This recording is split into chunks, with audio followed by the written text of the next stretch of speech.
My name is Victoria Chen Martinez, and I'm about to tell you a story that will make you question everything you thought you knew about family loyalty, priorities, and what really matters when life takes an unexpected turn.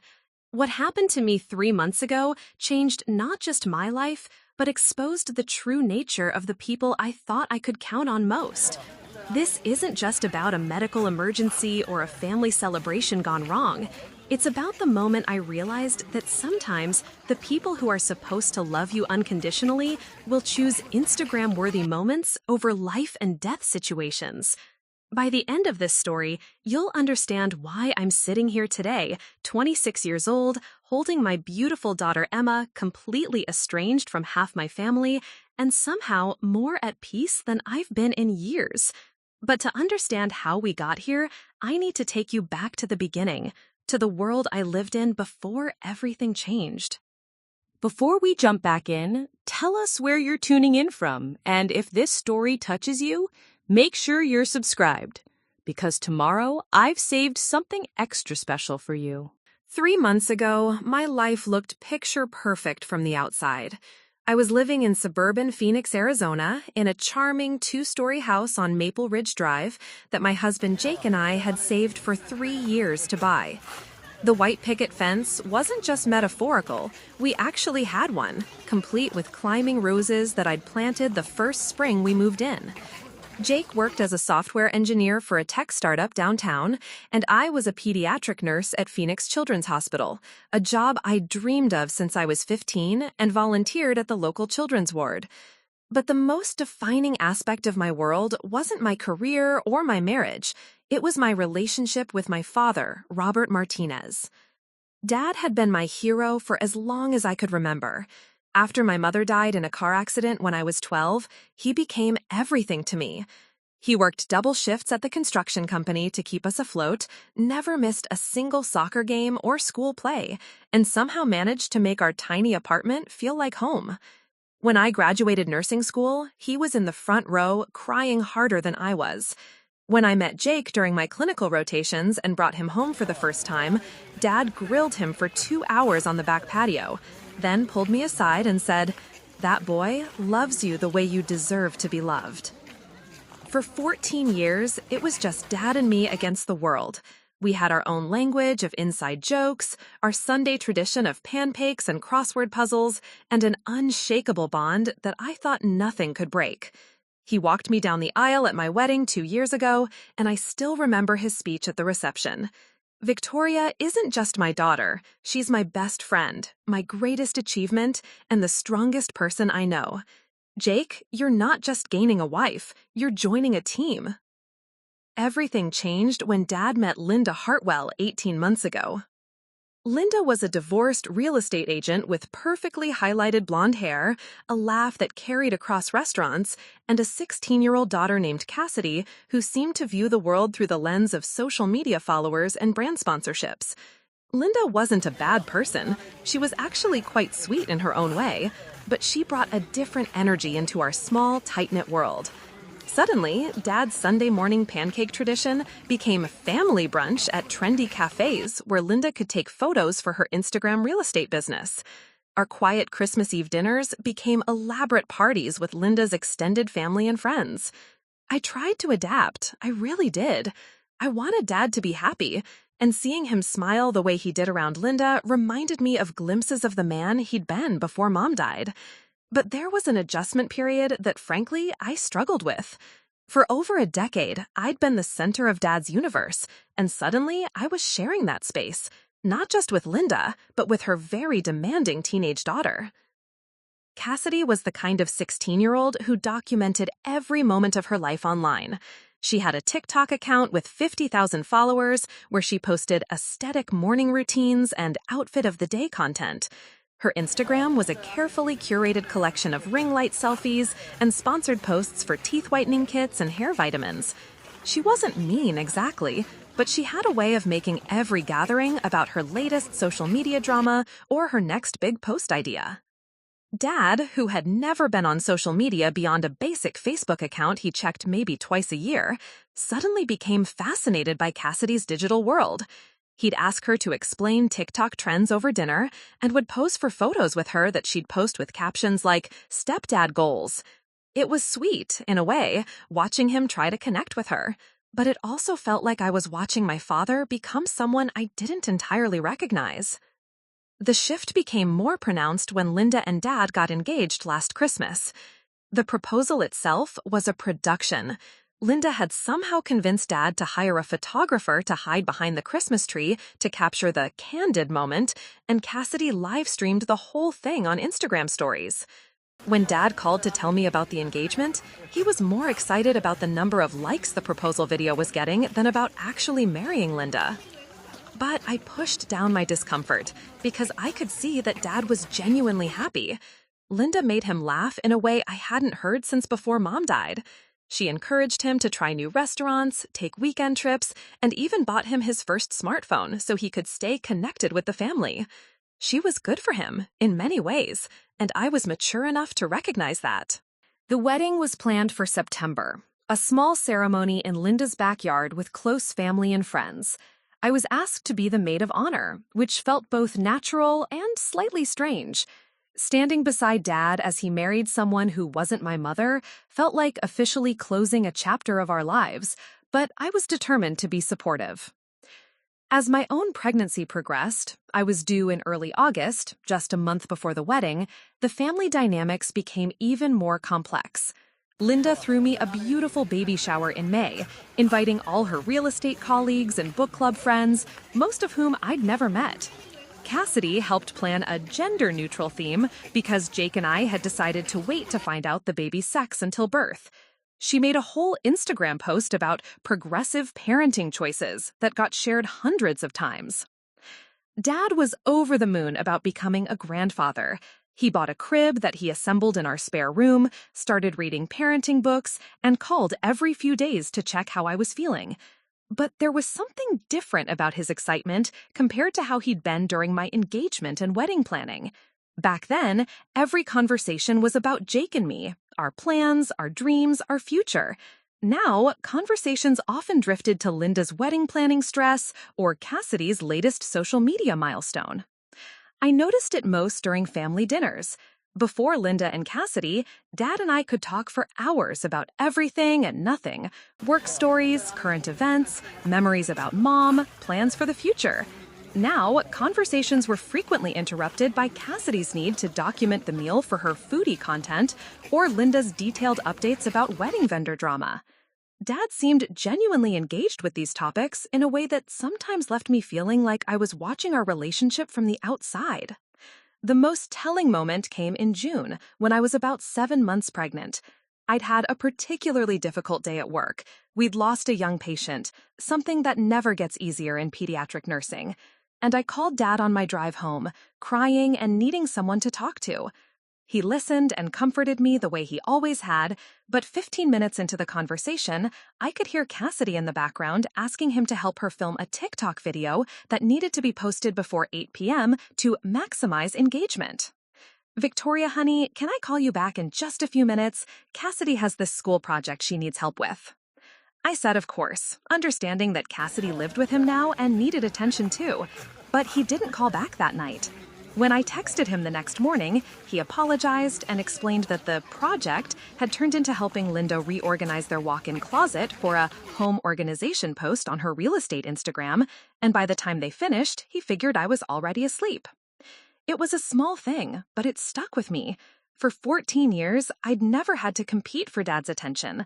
Now I was learning what it felt like to be deprioritized, and I didn't handle it gracefully. Jake noticed my frustration and tried to help me process it. "Your dad loves you just as much as he always has," he'd remind me. "He's just learning how to love more people. There's room for all of you in his heart." I knew Jake was right, intellectually, but emotionally, it felt like I was losing something irreplaceable. The father who had once dropped everything for me was now part of a complex family system where my needs were just one consideration among many. By July, as my due date approached, I'd mostly made peace with the new family dynamic. Linda was genuinely excited about the baby and had already bought a changing table for their house so they could babysit. Cassidy, despite her social media obsession, had shown genuine interest in becoming a big sister figure and had even started researching the best baby products for aesthetic nursery content she wanted to help me create. Dad was still Dad, just a busier, more distracted version of himself. Our relationship had evolved, but the core of it remained strong.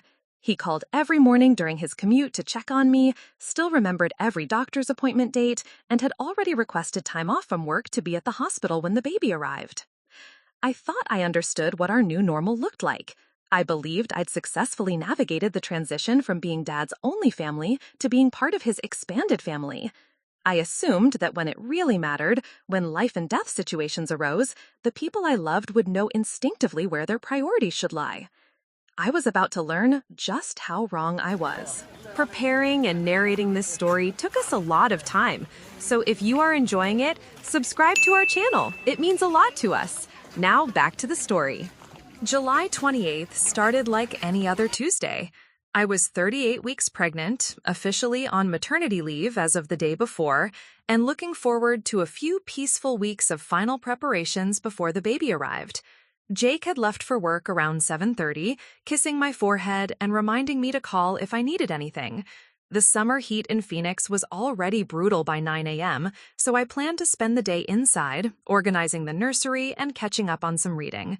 I should have known something was different when I woke up feeling restless in a way I couldn't quite explain. Not physically uncomfortable.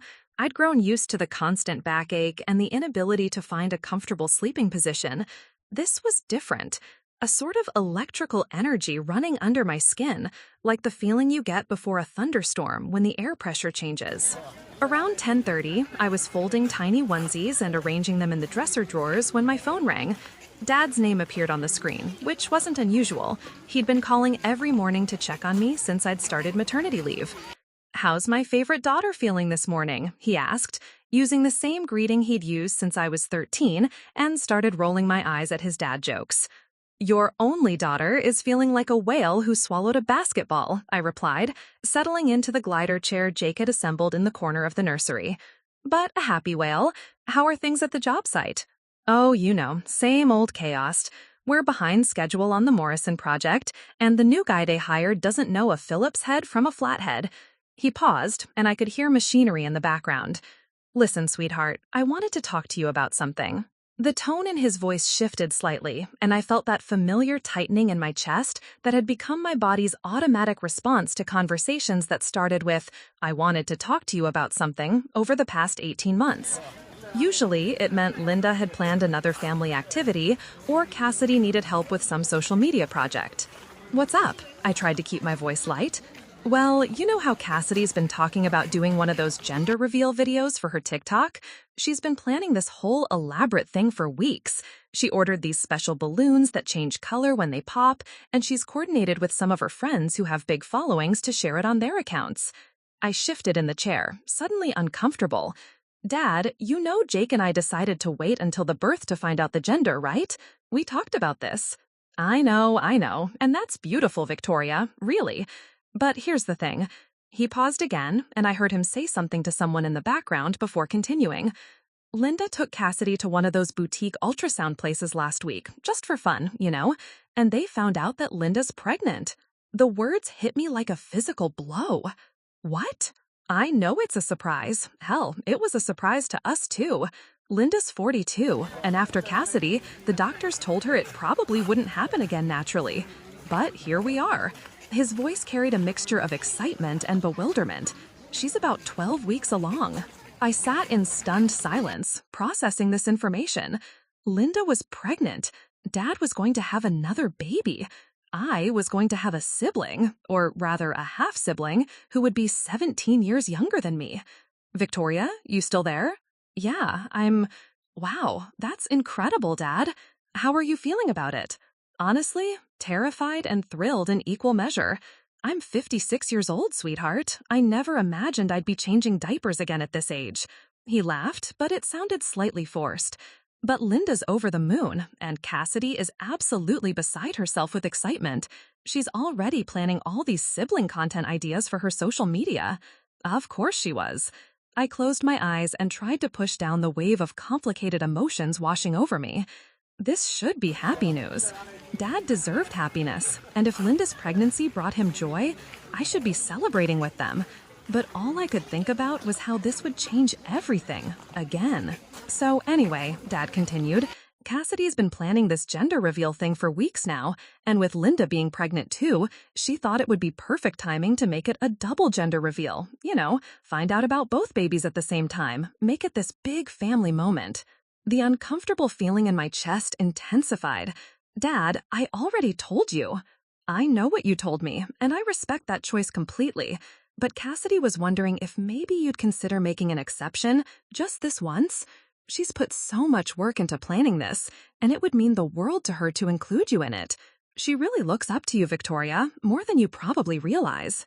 I could hear the hope in his voice, and I hated that I was about to disappoint him. Again. It seemed like every conversation we'd had lately ended with me being the difficult one, the one who wasn't flexible enough, who couldn't just go along with what would make everyone else happy. When is she planning this? I asked, though I already suspected I wouldn't like the answer. This Saturday, August 1st. She's invited about 30 people, all her friends, some of Linda's family, a few people from work. She's ordered this whole setup with photographers and everything. She wants to do it right. Saturday. 4 days away. I was due in 2 weeks, which meant any day now, really. The thought of being the center of attention at a gender reveal party, surrounded by teenagers with phones recording every moment, made my skin crawl, even under normal circumstances.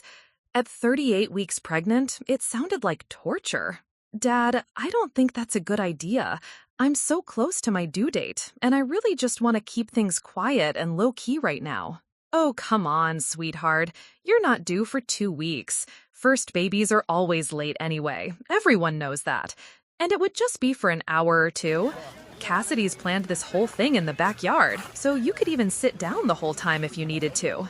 The dismissive tone in his voice stung more than I expected. It's not about sitting down, Dad.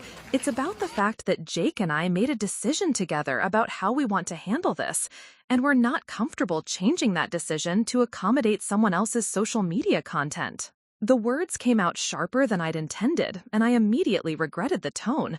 But I was tired of feeling like my boundaries didn't matter, like my comfort and preferences were always negotiable in service of keeping everyone else happy. Victoria? Dad's voice carried a warning note that I recognized from my teenage years.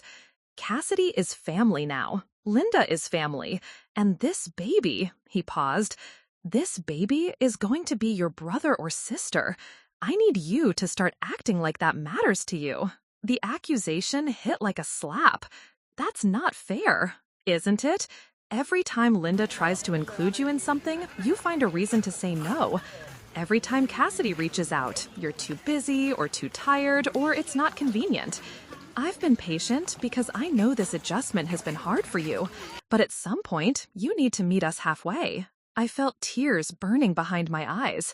This was exactly the conversation I'd been dreading for months, the one where Dad finally said out loud what I'd suspected he was thinking, that I was selfish, that I wasn't trying hard enough, that I was the problem in our new family dynamic. I have met you halfway, I said quietly.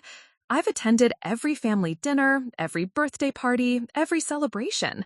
I helped plan your wedding. I threw Linda a bridal shower. I've been nothing but supportive. Supportive isn't the same as enthusiastic, Victoria. There's a difference between showing up because you have to and showing up because you want to be there. The truth of his words cut deep because part of me knew he was right. I had been going through the motions, doing what was expected of me without genuine excitement or joy. But that didn't make his criticism feel any less unfair. So what you're telling me, I said, my voice getting shakier, is that if I don't agree to turn my baby's gender into content for Cassidy's TikTok account, I'm not being a good family member? That's not what I'm saying, and you know it. I'm saying that sometimes being part of a family means making compromises, even when they're not your first choice. Cassidy worked really hard on this, Victoria. She wants to feel connected to you and to her new sibling. This is her way of trying to build that relationship. I understood what he was asking of me, and logically, I could even see his point. But something deep in my gut was telling me that this request was about more than just a gender reveal party. It was about establishing a pattern, about demonstrating that my comfort and preferences would always be secondary to maintaining harmony in Dad's new family structure. I need to think about it, I said finally. Okay, Dad's voice softened slightly. Talk to Jake about it, see how he feels. But Victoria, I really hope you'll say yes. It would mean everything to Cassidy, and to Linda too. And honestly, it would mean everything to me. After we hung up, I sat in the nursery for a long time, one hand resting on my belly, trying to sort through the tangle of emotions in my chest. The baby was unusually active, rolling and kicking as if responding to my elevated stress levels. I called Jake at work and explained the conversation. He listened without interrupting, which was one of the things I loved most about him. "What do you want to do?" he asked when I finished. I want to say no. Everything about this feels wrong to me. But I also don't want to be the reason Dad thinks I'm not trying to be part of his new family. Those aren't the only two options, Jake said gently. Maybe there's a middle ground here. But as I sat there thinking about it, I couldn't imagine what that middle ground might look like.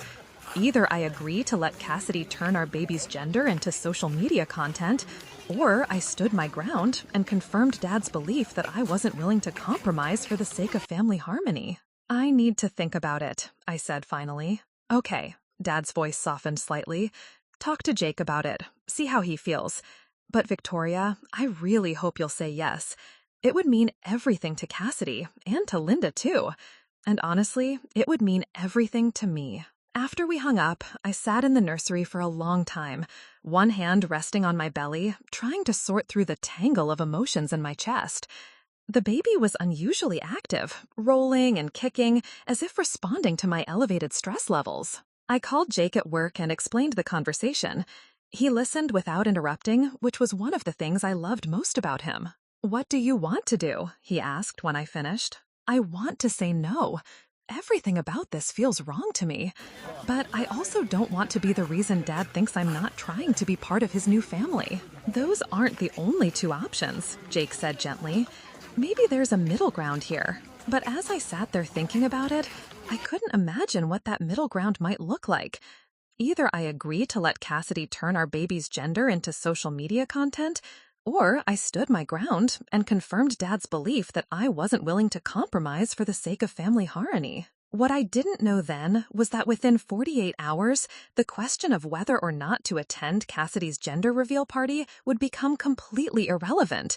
By Friday morning, I'd be facing a medical emergency that would force Dad to choose between his loyalty to me and his commitment to his new family in ways that none of us could have imagined. The catalyst for everything that followed wasn't just Linda's pregnancy announcement or Cassidy's party planning.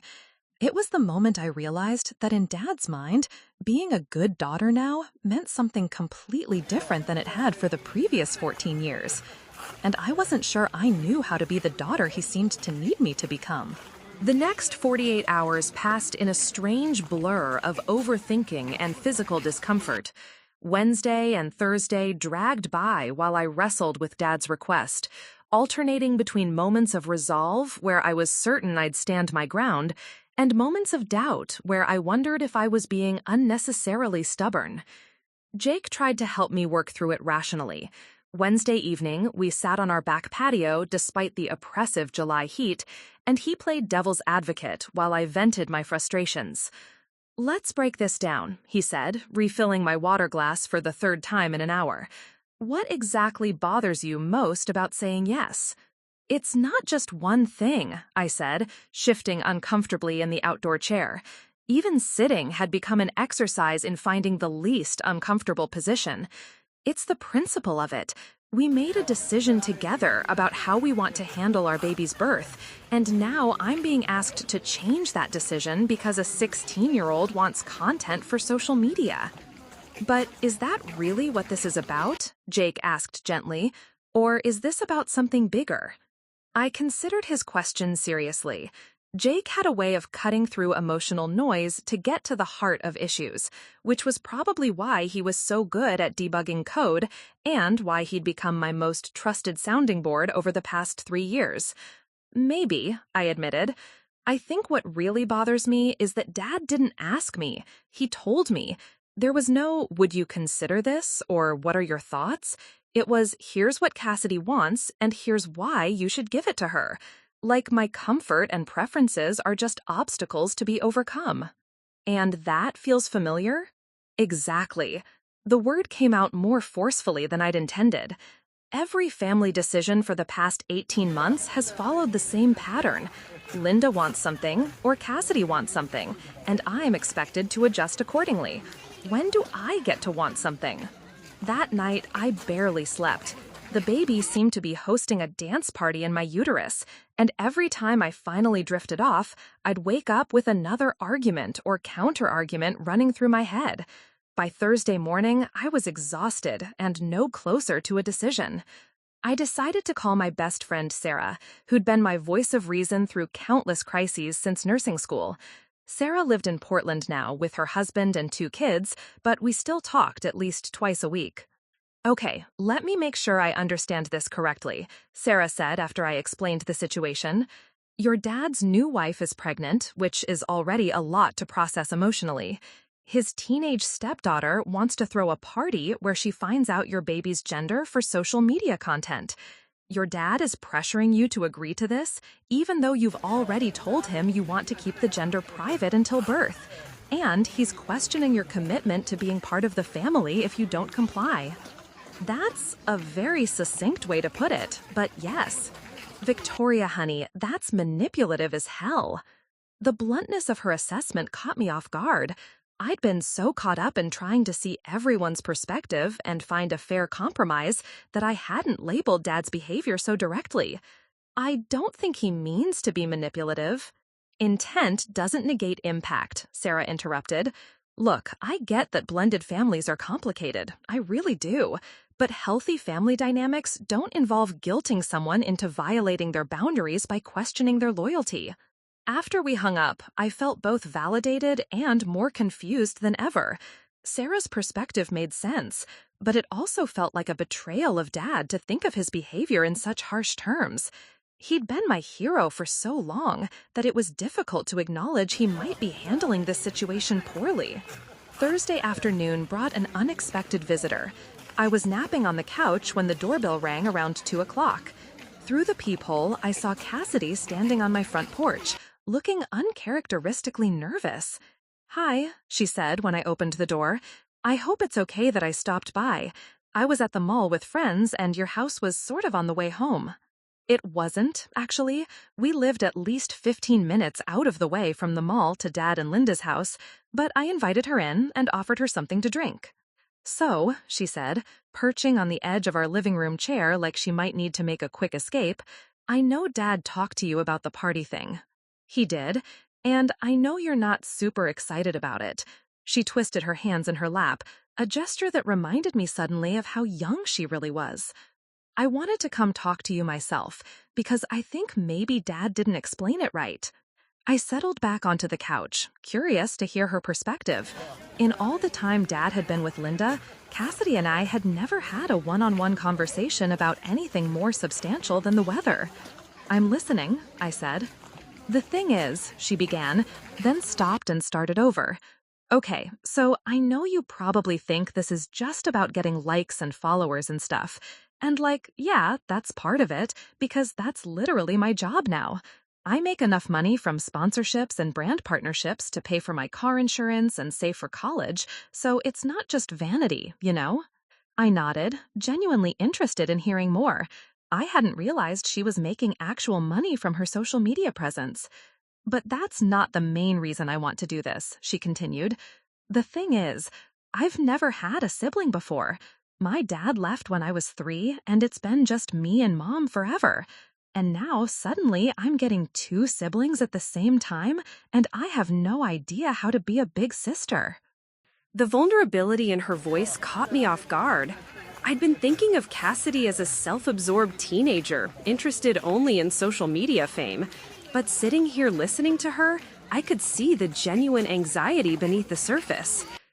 "I thought maybe if we did this together, it would be like a way to start being a family. Like, we're both having these babies around the same time, and maybe we could share that experience instead of it being two separate things happening in the same house. She paused, studying my face for a reaction. When I didn't immediately respond, she rushed on. And I know you think the social media part is stupid, but that's honestly how I connect with people. Like, when I post about real stuff, not just clothes and makeup, but like actual life things, that's when I get comments from other girls going through similar situations. There are tons of blended family TikTok, and some of them have really helped me figure out how to navigate all this. I felt a wave of guilt wash over me. I'd been so focused on protecting my own boundaries that I hadn't considered what this transition might be like from Cassidy's perspective. She was 16, dealing with her mom's unexpected pregnancy, trying to figure out how to relate to a stepfather and a much older stepsister, all while maintaining the social media presence that had become her source of income and connection. Cassidy, I had no idea you were feeling anxious about becoming a big sister, I said gently. I guess I've been so caught up in my own adjustment to all these changes that I didn't think about how you might be processing everything. Her shoulders relaxed slightly. Yeah, well, I probably should have said something sooner, but you always seem like you have everything figured out, you know? You're married and have a career, and you're about to have a baby. I didn't want to bother you with my stupid teenage feelings. Your feelings aren't stupid, I said, and meant it. This is all new for everybody. I've been struggling with the adjustment too. We sat in comfortable silence for a moment. Then Cassidy spoke again, more quietly this time. The truth is, I'm kind of scared about Mom having another baby.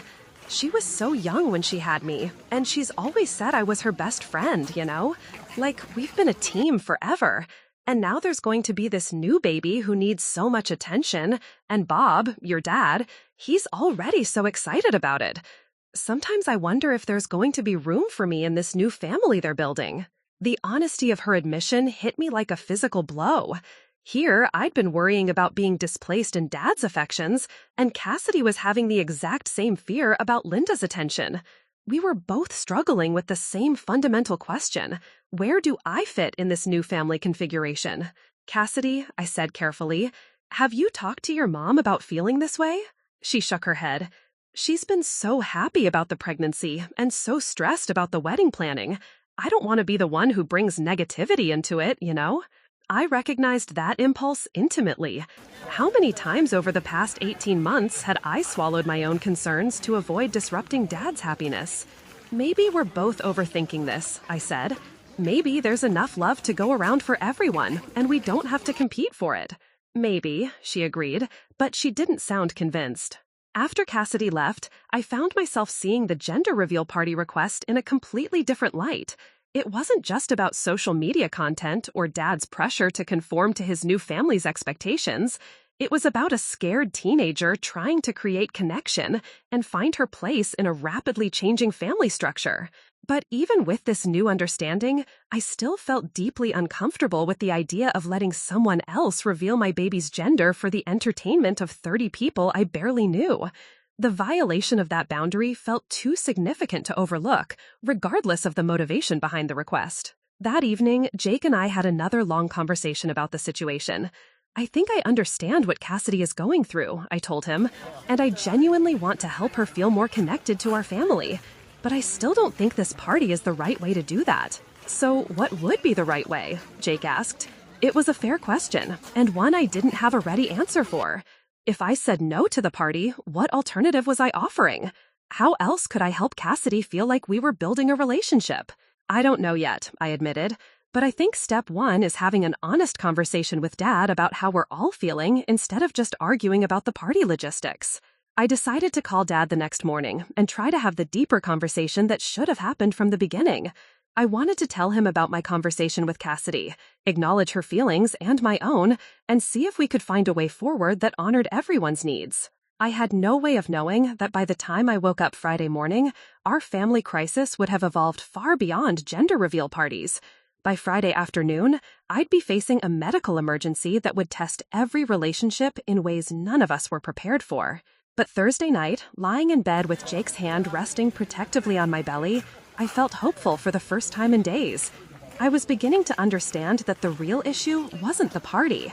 It was the fact that we were all struggling to figure out how to be a family together, and none of us had been honest about our fears and needs. I thought that recognition was the beginning of solving our problems. I didn't realize it was just the beginning of understanding how deep they really ran. Friday, July 30th began with what I would later recognize as my body's final warning that everything was about to change.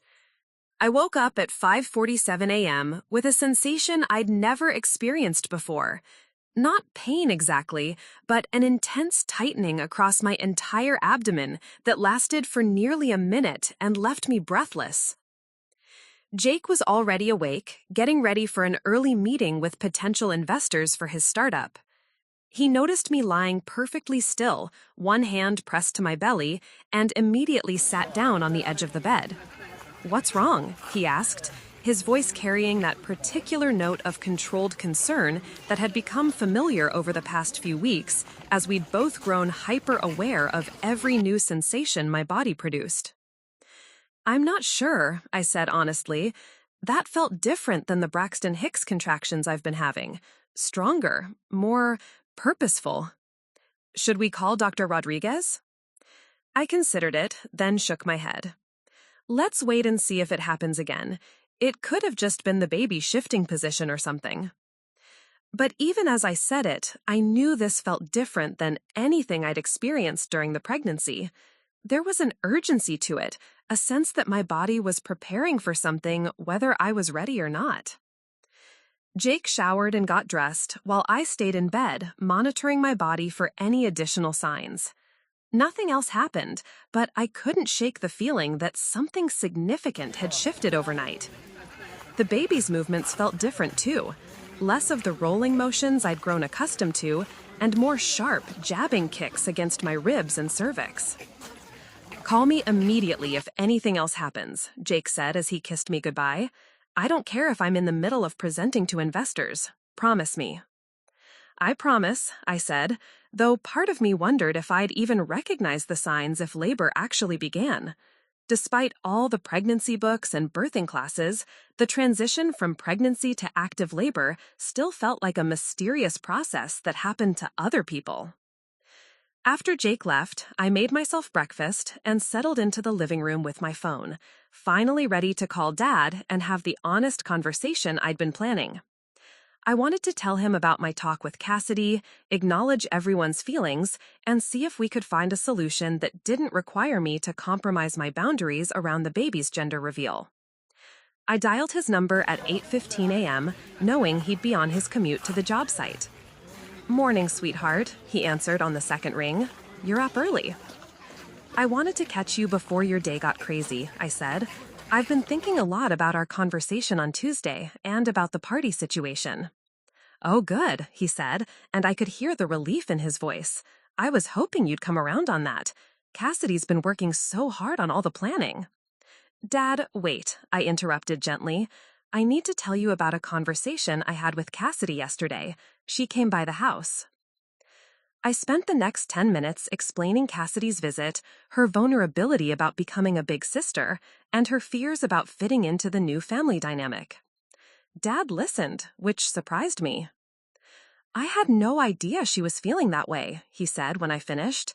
"She always seems so confident about everything." "I think we've all been making assumptions about how everyone else is handling these changes," I said carefully. "The truth is, this adjustment has been hard for all of us, and maybe we haven't been communicating as openly as we should have been." "What are you saying, Victoria?" This was the moment I'd been building toward, the conversation I hoped would reset our relationship and help us find a healthier way forward. "I'm saying that I want to find a way to help Cassidy feel connected to our growing family, but I'm not comfortable with the gender reveal party as it's currently planned, not because I don't care about her feelings, but because Jake and I made a decision about how we want to handle our baby's birth, and that decision feels important to us." There was a long pause. I could hear Dad's turn signal clicking and the sound of morning traffic around him. "So what are you proposing instead?" he asked finally. "What if we plan something different? something that's about welcoming both babies and celebrating our growing family, but doesn't require Jake and I to change our minds about keeping the gender private. Maybe a general baby celebration where Cassidy could still create content and feel involved, but it's not specifically about revealing private information. Another pause, longer this time. Victoria, I understand what you're trying to do here, and I appreciate that you talked to Cassidy, but she's already invited 30 people to this party. She's ordered decorations and hired a photographer. She's been posting about it on her social media for days, building up excitement. I can't ask her to completely change the concept now. The familiar frustration began building in my chest. Dad, you're missing the point. This isn't about the party logistics. This is about the fact that you're asking me to violate a boundary I've clearly established because it's easier than having a difficult conversation with Cassidy about adjusting her expectations. That's not fair, Victoria. You're making this about boundaries and principles when it's really about a 16-year-old girl who's trying to feel like she belongs in this family. Can't you see how much this means to her? Can't you see how much my comfort and autonomy mean to me? I shot back, my voice rising despite my efforts to stay calm. The conversation was spiraling into the same argument we'd been having for days, but louder and with higher stakes. I could feel my heart rate increasing, and the baby responded with a series of sharp kicks against my ribs. Victoria, I need you to understand something, Dad said, his voice taking on the authoritative tone he'd used when I was a teenager and had pushed him too far. Linda and I are building a life together. Cassidy is part of that life, and so is this new baby. You're a part of that life too, but only if you choose to be. I can't keep walking on eggshells around your feelings every time we want to do something as a family. The words hit me like a physical blow. What does that mean? It means that if you can't find a way to be supportive of the people I love, then maybe you need to think about what kind of relationship you actually want to have with us going forward. I sat in stunned silence, processing what felt like an ultimatum. Either I agreed to let Cassidy reveal my baby's gender at her party, or Dad would interpret my refusal as evidence that I didn't want to be part of his family. Are you seriously giving me an ultimatum right now? I asked, my voice barely above a whisper. I'm asking you to make a choice, Victoria. Are you part of this family or not? The question hung between us like a live wire.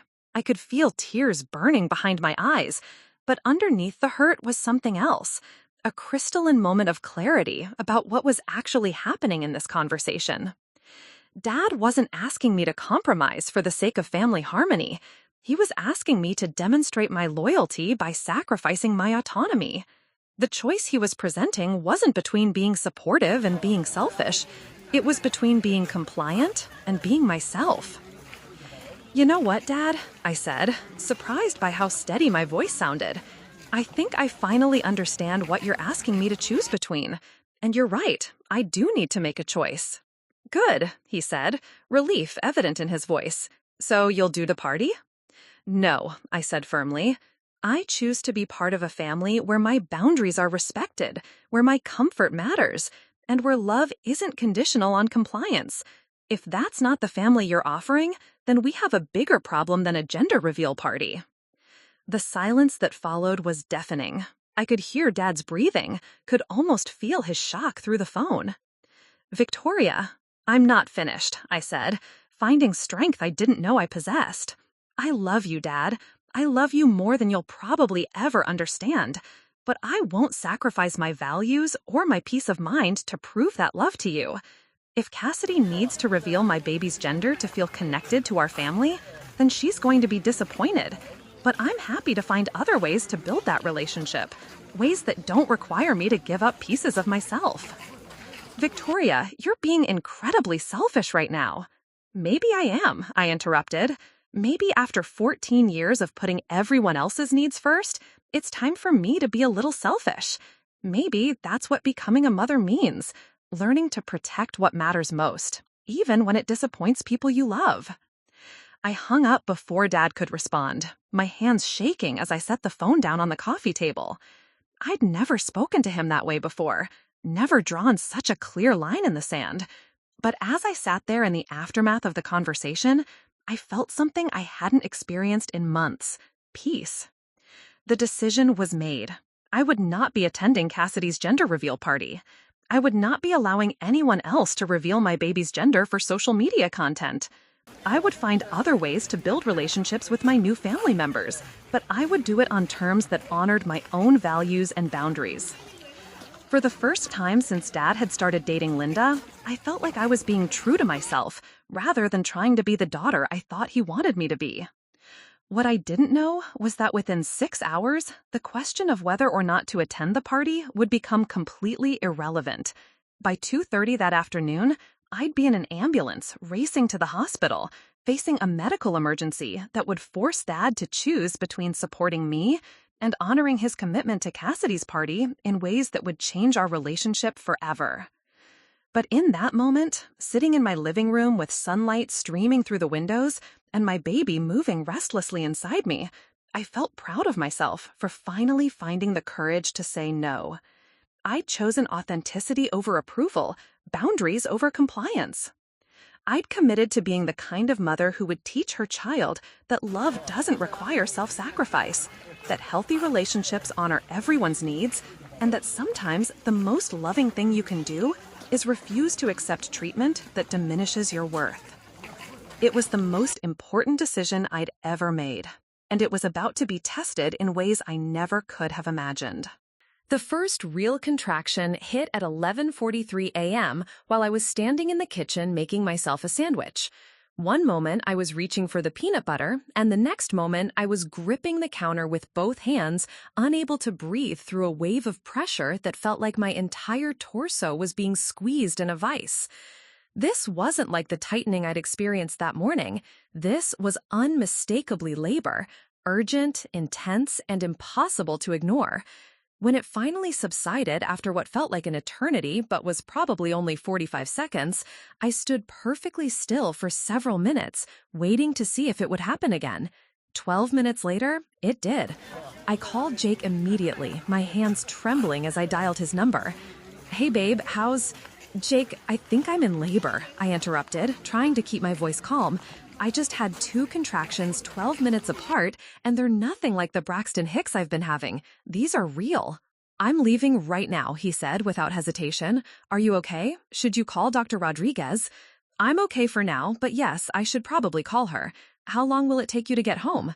20 minutes, maybe 15 if traffic cooperates. "Victoria, if anything changes, if the contractions get closer together or more intense, call 911, okay? Don't wait for me."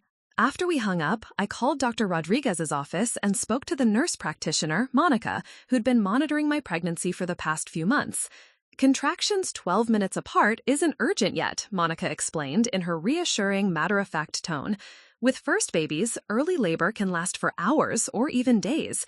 The general rule is to come in when contractions are 5 minutes apart, lasting for 1 minute for 1 hour straight. We call it the 5-1-1 rule." "So I should just wait at home?" I asked, feeling slightly deflated. All the birth preparation classes had emphasized that early labor was usually a long, slow process, but part of me had been hoping for confirmation that this was the real deal and that my baby would be arriving soon. For now, yes, try to rest as much as possible, stay hydrated, and time your contractions. If they start coming closer together, or if you have any bleeding, fluid leakage, or severe pain, call us immediately. The next few hours passed in a strange rhythm of anticipation and discomfort. Jake arrived home in record time, transforming immediately into protective husband mode. He downloaded 3 different contraction timing apps on his phone, prepared snacks and water bottles, and called his boss to arrange coverage for the next few days. "Should we call your dad?" he asked around 1:30 p.m. after I'd had 6 more contractions ranging from 8 to 12 minutes apart. I hesitated. Part of me wanted Dad there. For 14 years, he'd been the person I called in every crisis, big or small. But our conversation that morning had left things in such a tense place that I wasn't sure how he'd react to the news that I was in labor. "Let me wait until things progress a little more," I said. "I don't want to call him just to have labor stall out and have to send everyone home." At 2:15 p.m., everything changed.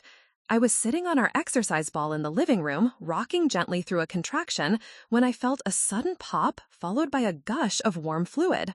My water had broken, soaking through my clothes and onto the hardwood floor. "Jake," I called out, trying not to panic. He appeared instantly from the kitchen where he'd been washing dishes to keep himself busy. "My water just broke," I said, looking down at the puddle around my feet. "But Monica said the fluid should be clear, and this is not." The amniotic fluid pooled on the floor was tinged with green, a color I recognized from my nursing training as meconium, the baby's first bowel movement, which could indicate fetal distress if it occurred before birth. Jake took one look at the green-tinged fluid and was already reaching for his phone. "I'm calling the doctor." Monica's demeanor changed completely when Jake described what we were seeing. "You need to come in immediately," she said. "Meconium-stained amniotic fluid can be a sign that the baby is in distress. Don't drive yourselves. Call an ambulance." The next 20 minutes blurred together in a chaos of emergency responders, medical equipment, and the growing realization that something was seriously wrong. The EMTs arrived within 8 minutes of our 911 call, and their faces grew concerned when they saw the color of the amniotic fluid and checked my blood pressure. "Her BP is 180/115, one of them reported to his partner, and the baby's heart rate is dropping during contractions." I knew enough from my medical training to understand that both of those signs were alarming. High blood pressure could indicate preeclampsia, a dangerous condition that could lead to seizures or stroke. A dropping fetal heart rate during contractions suggested the baby wasn't getting enough oxygen. As they loaded me onto the stretcher, I realized I needed to call Dad. Whatever was happening between us personally, this was a medical emergency, and he needed to know. "Jake, can you call my dad?" I asked as we loaded into the ambulance. "His number is in my phone." I could hear Jake's side of the conversation through my growing anxiety and the sirens blaring around us. "Mr. Martinez, this is Jake. Victoria's in labor, but there are some complications. We're on our way to Phoenix Children's Hospital in an ambulance. No, I don't know exactly what's wrong yet, but her water broke and there was meconium, and her blood pressure is really high. Yes, we'll call you as soon as we know more." The 18-minute ambulance ride to the hospital was the longest of my life. The EMTs monitored my blood pressure and the baby's heart rate continuously, and I could see in their faces that neither was improving. The contractions were getting stronger and closer together, but instead of feeling exciting, each one brought a new wave of anxiety about my baby's well-being. "Is my baby going to be okay?" I asked the EMT sitting beside me, a woman named Carol who had kind eyes and steady hands. "We're going to get you both the care you need," she said, which I recognized as medical professional speak for, "I can't make promises, but we're doing everything we can." At the hospital, everything moved with terrifying efficiency. I was rushed into a labor and delivery room where Dr. Rodriguez was already waiting with a team of nurses and a neonatologist, a specialist in newborn care, whose presence confirmed that they were expecting complications with the baby. "Victoria, I need you to listen to me carefully," Dr. Rodriguez said as nurses attached monitors to my belly and inserted an IV into my arm. "Your blood pressure is dangerously high, which suggests severe preeclampsia. The baby's heart rate is showing signs of distress, probably related to the meconium and possibly to decreased oxygen from your blood pressure. We need to get this baby delivered as quickly and safely as possible." "What does that mean?" I asked, though I suspected I already knew. "It means we need to do an emergency C-section, now." The words I'd been dreading throughout my entire pregnancy. After months of planning for a natural birth, visualizing the moment when I'd hold my baby for the first time after pushing them into the world, I was facing major abdominal surgery with no time to process or prepare. "Is the baby going to be okay?" I asked again, more urgently this time. "We won't know until we deliver and the neonatology team can assess, but every minute we wait increases the risk for both of you," Dr. Rodriguez explained while nurses began preparing me for surgery. "Victoria, this is the safest option for you and your baby right now." Jake was handed surgical scrubs and directed to change quickly so he could be in the operating room with me. As they wheeled my bed toward the OR, I caught sight of the clock on the wall, 3:47 p.m. Less than 4 hours ago, I'd been having a heated phone conversation with Dad about a gender reveal party. Now I was facing emergency surgery and the possibility that something might be seriously wrong with my baby. "Has anyone called my dad back?" I asked Jake as we moved down the hallway. I texted him the hospital name and room number, but I haven't had time to call with details, Jake replied, jogging alongside my bed. "Should I try to reach him now?" Before I could answer, we were in the OR, and the anesthesiologist was explaining the epidural procedure while nurses positioned me on the operating table. Everything was happening so fast that there was no time to think about anything beyond the immediate medical needs. "Jake, call my dad after the surgery," I managed to say as the anesthesia began to take effect. "Tell him what happened and that we're okay." What I didn't know was that at that exact moment, Dad was standing in Linda's backyard, helping Cassidy set up pink and blue balloons for the gender reveal party that was scheduled to begin in 2 hours. He'd seen Jake's text about the hospital, but had assumed it was just regular labor, the kind that takes 12 to 24 hours for first-time mothers. He'd made a calculation that he had time to help with the party setup, take some photos for Cassidy's social media, and then drive to the hospital for what he expected would be a long night of waiting for his grandchild to arrive. He had no idea that his daughter was being rushed into emergency surgery, or that the next few hours would force him to choose between the commitment he'd made to be present for Cassidy's party and the commitment he'd made 26 years ago to always be there for me when I needed him most. As the surgical drape went up and Dr. Rodriguez began the C-section, my last coherent thought before the medication fully took effect was a prayer that my baby would be born healthy and that when I woke up, Dad would be there waiting to meet his grandchild, just like he'd promised he would be. I woke up in stages, consciousness returning like layers of fog slowly lifting. First came the awareness of bright lights above me, then the steady beeping of monitors, then the strange sensation of numbness below my chest where the epidural was still working its way out of my system. "Victoria?" Jake's voice, soft and relieved. "Hey, you're awake." I turned my head toward the sound and saw him sitting in a chair beside my hospital bed, still wearing surgical scrubs that were wrinkled from hours of waiting. His eyes were red-rimmed with exhaustion, but he was smiling. "The baby?" I croaked, my throat dry from the anesthesia. It was the only thing that mattered. "She's perfect," Jake said, his smile widening. "We have a daughter, Victoria. She's absolutely perfect." A daughter. The word hit me with a wave of emotion so intense, I started crying before I'd even processed the relief that she was okay. Where is she? Is she really okay? The meconium and her heart rate was dropping. "She's in the NICU, but only as a precaution," Jake interrupted gently, reaching for my hand. "Dr. Rodriguez said the meconium didn't cause any breathing problems, and her heart rate stabilized as soon as she was delivered. She's just being monitored overnight to make sure everything stays normal." "Can I see her?" "As soon as you're ready to be moved, they'll wheel your bed to the NICU. She's been waiting to meet you." Jake squeezed my hand. "Victoria, she's beautiful. She has your eyes and your stubborn chin." I laughed through my tears, then winced as the movement pulled at my incision. How long was I out? "About 3 hours total for the surgery and recovery. It's just after 7 p.m. now." 7 p.m.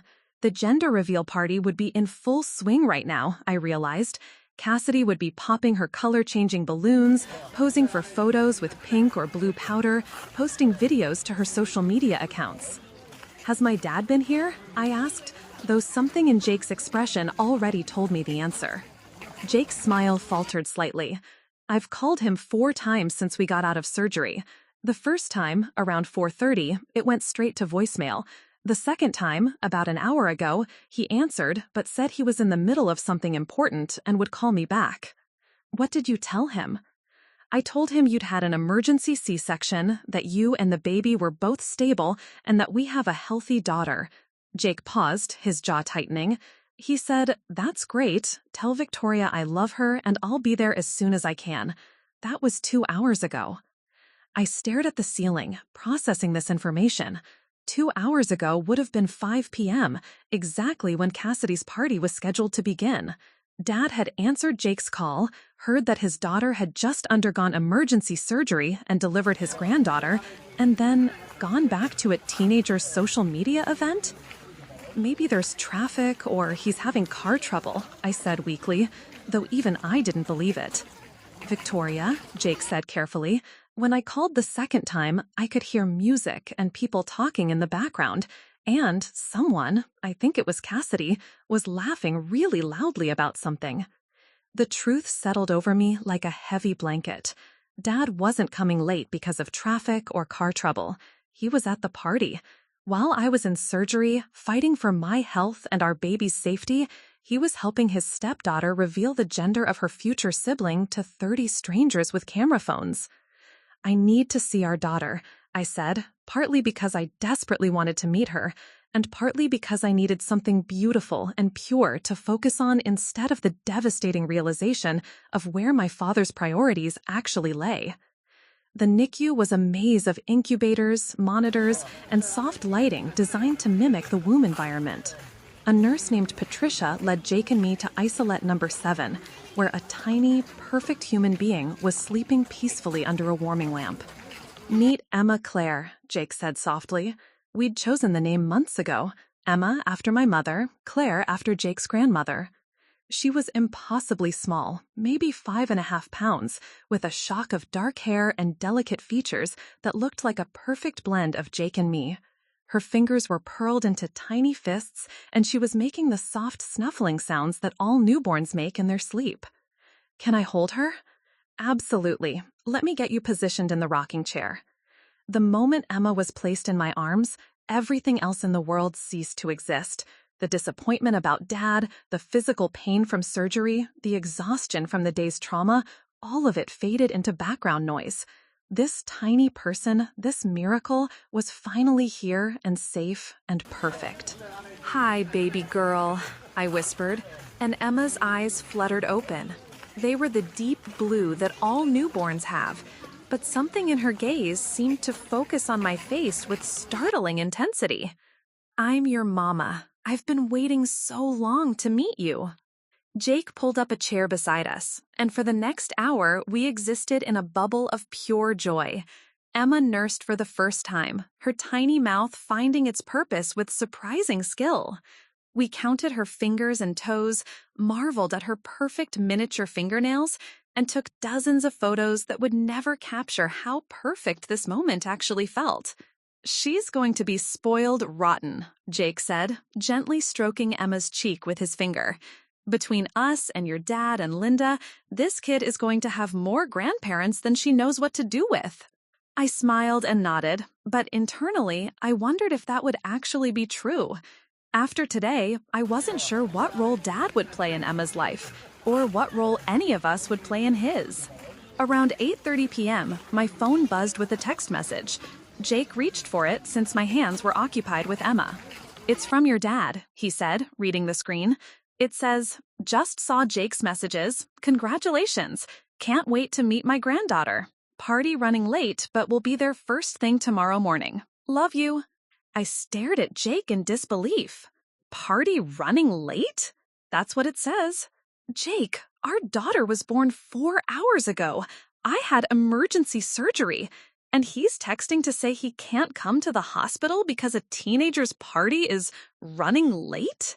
The hurt was so profound it was almost physical, like a second surgery without anesthesia. This was the man who had raised me to believe that family came first, always, who had never missed a single important moment in my life, who had told me just that morning that I needed to choose whether I was part of this family or not. Apparently, when it came time for him to make that same choice, he'd chosen a gender reveal party over his daughter's medical emergency. "Maybe he doesn't understand how serious it was," Jake said gently. "Maybe he thinks emergency C-section is just a different way of delivering, not actually an emergency." I wanted to believe that. I wanted to find an explanation that didn't require me to accept that Dad had fundamentally changed into someone I didn't recognize. But the evidence was becoming impossible to ignore. Jake, he's been to enough births in his construction crew to know what emergency surgery means. And even if he didn't understand the medical part, his daughter just had a baby. His first grandchild was just born. What kind of grandfather chooses a party over that moment? As if she could sense my distress, Emma stirred in my arms and made a soft mewing sound. I looked down at her perfect face and felt something shift inside me. Not just the fierce protectiveness that all mothers feel, but a new understanding of what family loyalty actually means. "You know what?" I said, my voice steadying. "This is actually the breakthrough I needed." "What do you mean?" "I mean, I've been trying so hard to fit into Dad's new family, how to be the daughter he wants me to be, how to prove that I belong. But looking at Emma right now, I can't imagine any scenario where I would choose someone else's party over being here for her most important moments." I adjusted Emma in my arms, and she settled back into peaceful sleep. This isn't about me being difficult or selfish or unwilling to compromise. This is about the fact that Dad's priorities have fundamentally changed, and I can't change them back by being more accommodating. Jake nodded slowly. "So what does that mean?" "It means I'm done trying to earn my place in his life. Either I matter to him or I don't. Either Emma matters to him or she doesn't. And his actions today have given me my answer." The clarity was both painful and liberating. For months, I'd been twisting myself into knots, trying to understand what I was doing wrong, how I could be a better daughter, what I needed to change about myself to restore the close relationship Dad and I used to have. But sitting there holding my newborn daughter, I finally understood that the problem wasn't anything I had done or failed to do. The problem was that Dad had decided other people's needs and wants were more important than mine, and no amount of compromise on my part was going to change that. Tomorrow, when he finally shows up, I'm going to have a very different conversation with him than he's expecting. What kind of conversation? The kind where I stop asking him to choose me and start telling him what my expectations are for people who want to be part of Emma's life. For the first time since this whole situation began, I felt like I was thinking clearly, not as the abandoned daughter desperately trying to win back her father's attention, but as a mother protecting her child and herself from relationships that caused more pain than joy. Emma would grow up knowing that she mattered unconditionally, that her needs would never be secondary to someone else's social media content, and that the people who loved her would show up when it mattered most. If Dad wanted to be part of that life, he was going to have to earn it. Dad arrived at the hospital at 11:47 a.m. the next morning, carrying a massive bouquet of pink roses and a gift bag from the hospital's gift shop. I watched through my room's window as he walked down the hallway, and my first thought was how tired he looked. His shoulders were slouched in a way that was unusual for him, and he kept checking his phone as he approached my door. I'd been awake since 6 a.m., nursing Emma and preparing mentally for this conversation. Jake had gone home to shower and grab some supplies, so it would be just Dad and me, probably for the best, given what I needed to say. "There's my new mama," Dad said as he entered the room, his voice carrying forced cheerfulness that didn't reach his eyes. "How are you feeling, sweetheart?" "Like I just had major abdominal surgery," I replied evenly. "How was the party?" The question hung in the air between us like a challenge. Dad's smile faltered slightly, and he set the flowers down on the windowsill with more care than necessary.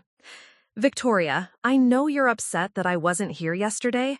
I'm not upset, Dad. I'm devastated. There's a difference." He turned to face me fully, and I could see him shifting into the same defensive posture he'd adopted during our phone conversation 2 days ago. "Look, I understand that you wanted me here for the birth, but you have to understand my position. Cassidy had been planning this party for weeks. 30 people were coming. I couldn't just abandon her at the last minute." "You could have," I said quietly. "You absolutely could have. You could have said, 'Cassidy, my daughter is having emergency surgery and I need to be with her. We'll celebrate your news another day.' That was an option." "That's not fair, Victoria. You make it sound like I chose not to care about you, when what really happened is that I had multiple people depending on me, and I had to make an impossible choice." The word impossible triggered something in me. "Dad, let me ask you something. If Linda had been the one having emergency surgery yesterday, would you have considered that an impossible choice? The question clearly caught him off guard. He opened his mouth, then closed it, then looked away from my direct gaze. "That's different," he said finally. "How is it different?" "Linda doesn't have a husband to be with her. You had Jake." "So because I'm married, I don't need my father anymore? Is that really your logic?" Dad ran his hand through his hair, a gesture I recognized from my childhood whenever he was frustrated and trying to avoid saying something he'd regret. "That's not what I meant, and you know it. What I meant is that you had support. You weren't alone. Cassidy, on the other hand, had worked so hard on this party, and if I hadn't been there..." "If you hadn't been there, a 16-year-old would have been disappointed about a social media event. Because I wasn't the only one who missed the party, Dad. Your granddaughter missed it too. She was born at 4:23 p.m. yesterday, right when Cassidy was probably posting her big reveal video." For the first time since he'd walked into the room, Dad looked genuinely stricken. "Victoria, I didn't know. When Jake called, he said you were in labor, but first babies usually take hours. I thought I had time." "Jake called you 4 different times. The last call was at 6:30 p.m., 2 hours after Emma was born. What excuse do you have for that one?" Dad's face flushed red. By then, the party was winding down, and Linda was having some complications with her pregnancy. Nothing serious, but she was feeling dizzy and needed to sit down. I was helping clean up and making sure she was okay. "And our daughter, the one who was born that day, she didn't need her grandfather to be okay?" "Stop calling her our daughter," Dad snapped, his composure finally cracking. "She's your daughter, Victoria. Mine and Linda's baby is also my daughter. Emma is my granddaughter, and that's wonderful, but I have responsibilities to my immediate family, too." The words hit me like a physical blow. In one sentence, Dad had just redefined our entire relationship. I was no longer his immediate family. After 26 years of being the center of his world, I had been relegated to extended family status, bumped down the priority list by a woman he'd known for 18 months and a teenager who shared no biological connection to him. "Immediate family," I repeated slowly. "Is that really how you see this?" "Victoria, you're a grown woman with your own family now. You have a husband, a house, a career, and now a baby. You don't need me the same way you used to. But Cassidy is still a kid, and Linda is carrying my child. They need me in a different way." I felt something breaking apart inside my chest. Not just my heart, but my entire understanding of who my father was and what our relationship had meant to him. "Dad, do you remember what you said to me when Mom died?" He looked confused by the subject change. "Victoria, what does that have to do with..." "You told me that we were a team now, you and me against the world. You said that no matter what happened, no matter who else came into our lives, we would always be each other's most important person. Do you remember that?" His expression softened, and for a moment I saw a glimpse of the father I remembered. "Of course I remember. And you were the most important person in my life, sweetheart. For 14 years, you were everything to me." "Were," I repeated, past tense. "That's not what I meant." "It's exactly what you meant. And you know what? Maybe you're right. Maybe I don't need you the same way I used to. But Emma does need you. She needs a grandfather who will show up for her, who will prioritize her important moments, who will teach her that she matters unconditionally." I paused, gathering my strength for what I needed to say next. "But based on your choices yesterday, I don't think you're capable of being that grandfather." Dad's face went pale. "Victoria, you can't mean that." "Can't I? Dad, you missed your granddaughter's birth for a teenager's TikTok party. You missed the first day of her life because cleaning up balloons was more important than meeting her. What's going to happen when she has her first birthday party, but it conflicts with one of Cassidy's events? What happens when she graduates from high school, but Linda needs you for something else that day?" "You're being dramatic. I'm being realistic. Yesterday showed me exactly where Emma and I rank in your life, and it's not high enough for me to feel confident in your consistency." Dad sat down heavily in the visitor's chair, looking older than I'd ever seen him. Victoria, I love you. And I love Emma, even though I haven't met her yet. But I can't go back to the way things were before Linda and Cassidy. I have a new family now, and they need me too. I'm not asking you to go back to the way things were, I said, surprised by how calm my voice sounded. I'm asking you to find a way to honor your commitments to everyone you love. And if you can't do that, then I need to protect Emma from the disappointment of having a grandfather who shows up when it's convenient and disappears when something better comes along. Something better? Victoria, you make it sound like I chose a party over you because it was more fun. That's not what happened. Then what did happen, Dad? Explain it to me. Because from where I'm sitting, it looks like you had to choose between supporting your biological daughter through a medical emergency and helping your stepdaughter with a social media event. And you chose the social media event. Dad was quiet for a long moment, staring at his hands. When he finally spoke, his voice was barely above a whisper. Linda has been so stressed about the pregnancy. She's older than she was when she had Cassidy, and the doctors have mentioned some potential complications. Yesterday was the first day in weeks that I'd seen her really happy and excited. When Jake called about you being in labor, I thought it was just normal delivery stuff, and I thought if I left the party early, Linda would be worried about why I was rushing off. So you chose her emotional comfort over my medical emergency. I chose to believe that you were strong enough to handle the situation while Linda needed me more in that moment. The admission hung between us like a confession. Dad had weighed my needs against Linda's wants and determined that Linda's emotional state was more fragile and therefore more deserving of his attention. Dad, I said quietly, I need you to leave now. Victoria, please.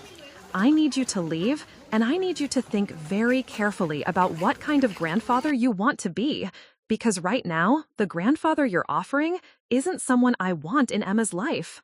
You can't keep my granddaughter away from me. I'm not keeping her away from you. I'm protecting her from the kind of conditional love that you're offering. If you want to be part of her life, you need to demonstrate that she's a priority, not an obligation you'll get to when more important things aren't happening. Dad stood up slowly, his face a mixture of hurt and anger. I never thought I'd see the day when you'd use your child as a weapon against me. I'm not using her as a weapon. I'm using her as motivation to finally set boundaries that protect both of us from being treated as secondary concerns in your life. After he left, I sat alone in my hospital room, staring at the pink roses he'd brought and feeling more alone than I'd felt since the day my mother died. But underneath the loneliness was something else, a deep sense of peace that came from finally speaking my truth, even when it was painful. I'd asked Dad to choose between his old family and his new family, and he'd made his choice. Now I had to live with the consequences of setting boundaries that might cost me the relationship I'd treasured most in my life. But when I looked toward the NICU where Emma was sleeping, I knew I'd made the right choice. She would never have to wonder if she was important enough to her grandfather. She would never have to compete with social media events for his attention. She would grow up knowing that love doesn't require you to accept crumbs when you deserve the whole meal. 3 days passed in silence. 3 days of Jake and me learning how to be parents, of Emma sleeping peacefully in her bassinet beside my hospital bed, of nurses coming and going with congratulations and discharge instructions. 3 days of my phone staying completely quiet except for messages from friends, coworkers, and distant relatives who'd heard about Emma's birth through Jake's social media posts. No calls from Dad, no texts from Linda, no follow-up contact of any kind from the people who were supposed to be my family. On Wednesday morning, as Jake was packing our belongings to take Emma home, my phone finally rang. Linda's name appeared on the screen.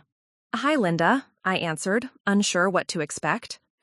"Victoria, honey, I hope you don't mind me calling." Her voice sounded strained, tired, in a way that went beyond normal pregnancy fatigue. "I wanted to congratulate you on Emma's birth, and, well, I wanted to talk to you about what happened with your dad." I settled back against my pillows, curious to hear her perspective on the situation. "Bob came home from the hospital on Saturday, completely devastated," Linda continued. "He's been beating himself up for 3 days, barely eating, barely talking to anyone. He told me about your conversation. And Victoria, I need you to know that he made a terrible mistake.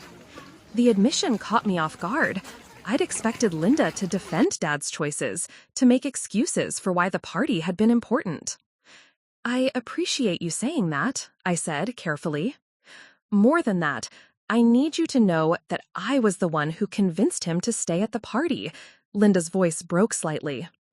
When Jake called about you being in labor, Bob immediately wanted to leave. He was putting on his shoes and grabbing his keys, and I stopped him.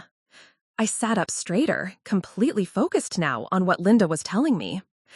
I told him that first babies take forever, that you probably wouldn't deliver until the next morning, and that Cassidy would be crushed if he left during her big moment. I was the one who said you had Jake with you and would be fine. Bob wanted to come to you immediately, Victoria. I'm the reason he didn't. The revelation hit me like a wave. Dad hadn't chosen the party over me. Linda had manipulated him into staying, using his love for Cassidy and his inexperience with modern labor timelines to keep him there. Why are you telling me this now? I asked. Because I've been watching my husband torture himself for 3 days, and because I realized that what I did was unforgivable. I was scared, Victoria, scared that if Bob left my daughter's party to go to yours, it would prove that you would always be more important to him than Cassidy and me. Linda paused, and I could hear her crying softly. I was so insecure about my place in his life that I sabotaged yours, and now I've damaged the most important relationship he has, and I don't know how to fix it. Linda, where is Dad right now? He's at work, but he's not really functioning. His foreman called yesterday and suggested he take some time off because he's making mistakes and seems completely distracted. Victoria, I've never seen him like this. He loves you more than life itself, and he thinks he's lost you forever. And what do you think I should do about that? I think you should let me drive him to your house this afternoon so he can meet his granddaughter and apologize properly. Not because you owe him forgiveness, but because I think you both deserve the chance to have an honest conversation about what really happened. After Linda and I hung up, I sat in my hospital bed processing this new information. Dad hadn't willingly chosen the party over me. He'd been pressured into staying by a woman who was acting out of her own insecurities. It didn't excuse his failure to leave when Jake called with updates, but it reframed the entire situation in a way that made me reconsider everything I'd concluded about his priorities. Jake returned from loading the car and found me staring out the window, lost in thought. "Everything okay?" he asked. I told him about Linda's call, watching his expression change from surprise to anger to something approaching understanding. "So what do you want to do?" he asked when I finished. "I want to go home with our daughter and think about whether I'm ready to have that conversation." The drive home was surreal, our first trip as a family of 3, Emma sleeping peacefully in her car seat while Jake and I marveled at how different the world looked now that we were responsible for this tiny person. Our house felt simultaneously exactly the same and completely transformed when we walked through the front door. At 4 p.m., a car pulled into our driveway. Through the window, I watched Dad get out of the passenger seat, moving slowly like he was walking to his own execution. Linda stayed in the car, giving us privacy for whatever was about to happen. I met Dad at the front door with Emma in my arms. His face crumpled the moment he saw her. "Oh, Victoria," he whispered, tears immediately filling his eyes. "She's perfect. Dad, we need to talk before you meet her properly." "I know. Linda told me she called you. Victoria, I need you to understand that I wanted to come to the hospital immediately when Jake called. I was ready to leave everything and drive straight there. But you didn't." "But I didn't," he agreed quietly. "And even though Linda convinced me to stay initially, that doesn't excuse the fact that I didn't leave after Jake's second call, or his third call, or his fourth call. By then, I knew you'd had emergency surgery and that Emma had been born, and I still stayed at that party." Dad's honesty surprised me. I'd expected him to use Linda's manipulation as a complete excuse for his behavior, but he was taking responsibility for his own choices too. Why? I asked simply. Because I was a coward, he said, his voice breaking. Because once I'd already missed the birth, I was terrified to face you and admit what I'd done. I kept telling myself I'd go to the hospital in just another hour, and then another hour, and by then it was late, and I convinced myself that morning would be better. He looked down at Eva, who was awake now and looking around with the unfocused gaze of a newborn. Victoria, I haven't slept for 3 days. Every time I close my eyes, I see you lying in that hospital bed, scared and in pain, wondering where your dad was. I see this beautiful baby girl being born while I was taking pictures of balloon decorations. I've been trying to figure out how I became the kind of man who would make that choice. And the truth is, I don't recognize myself anymore. Dad, let me finish, please. I need to say this. He took a shaky breath. For 14 years after your mother died, you were my whole world. Every decision I made was about taking care of you, protecting you, making sure you felt loved and secure. And then Linda and Cassidy came into our lives, and I was so happy to have a bigger family that I never stopped to think about how that expansion might affect you. Dad reached out tentatively, and I let him stroke Emma's tiny hand with his finger. I started treating you like you were okay, like you didn't need me anymore, instead of recognizing that your needs had evolved but not disappeared. And when you started setting boundaries about things like the gender reveal party, instead of respecting those boundaries, I saw them as evidence that you didn't want to be part of our new family. I never said I didn't want to be part of the family. I know that now, but at the time, I felt like I was constantly choosing between your comfort and everyone else's happiness, and I started resenting those choices instead of recognizing that I was creating false dilemmas. Emma made a soft cooing sound, and Dad smiled despite his tears. Victoria, I want to be the grandfather this little girl deserves. I want to be the father you deserve, but I need to know if you think that's possible, or if I've damaged our relationship beyond repair.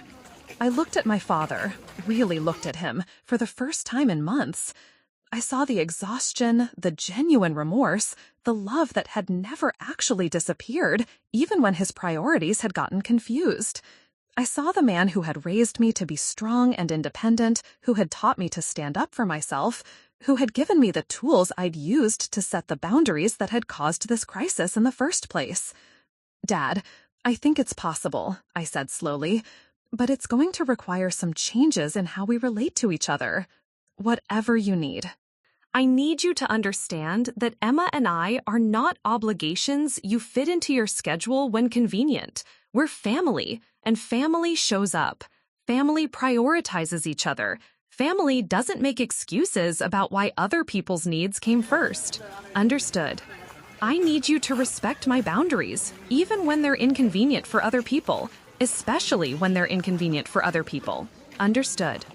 And I need you to recognize that being a grandfather isn't just about the fun moments, the birthday parties and Christmas mornings.